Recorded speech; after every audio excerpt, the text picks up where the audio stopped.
If I was making a game plan for Charles Oliveira to beat Ilia Topuria, it would depend on these 5 pillars. So, pillar 1, cage positioning.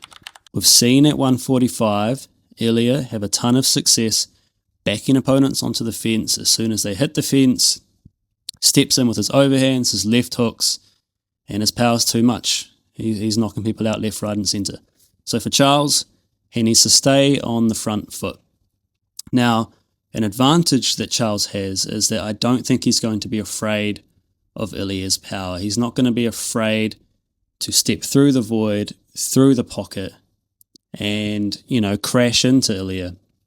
So he can use his long front kicks and his calf kicks at range. And then if Ilia tries to pressure forward, meet him there. Catch him, go right in, meet him inside the clinch, and try and rough him up with knees and elbows. So that's pillar 1. Pillar 2, don't throw lazy jabs.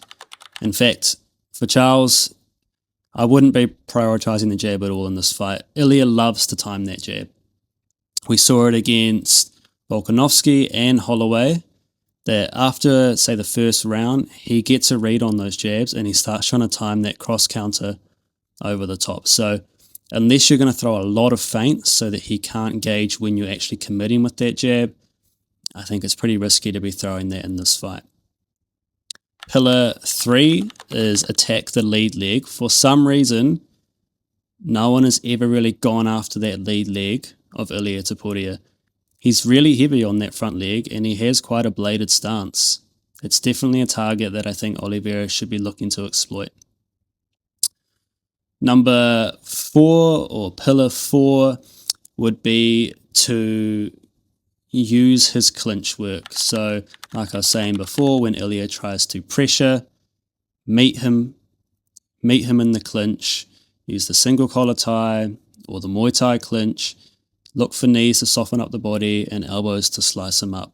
Now, you do need to be careful here because Ilia is really active when people are trying to enter and exit the clinch. It's actually how he caught both Volkanovski and Holloway, was that they got in that weird space sort of between being in the pocket, in the boxing pocket, and in the clinch. So Charles needs to make sure that he's really diligent, that when he's in, he's in. He's got his hands on Ilia and he's controlling the posture. And pillar 5 is grappling. Charles Oliveira is one of the best grapplers in the UFC.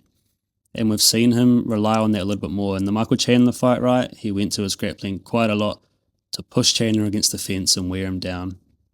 I know Ilia is a great wrestler. He's got, submissions on his record, but he hasn't done it in a while. I mean, I think the last time we saw him grapple was against Yusuf Zalal, and I don't know, I didn't think it was that impressive, and Zalal is nowhere near the level of Charles Oliveira. So I think that's a pathway that Oliveira can get some control time, get some forward pressure, and start to wear on Ilia, try and take some gas out of his tank and some power off those punches. So there's my 5-pillar strategy for beating Ilia Topuria.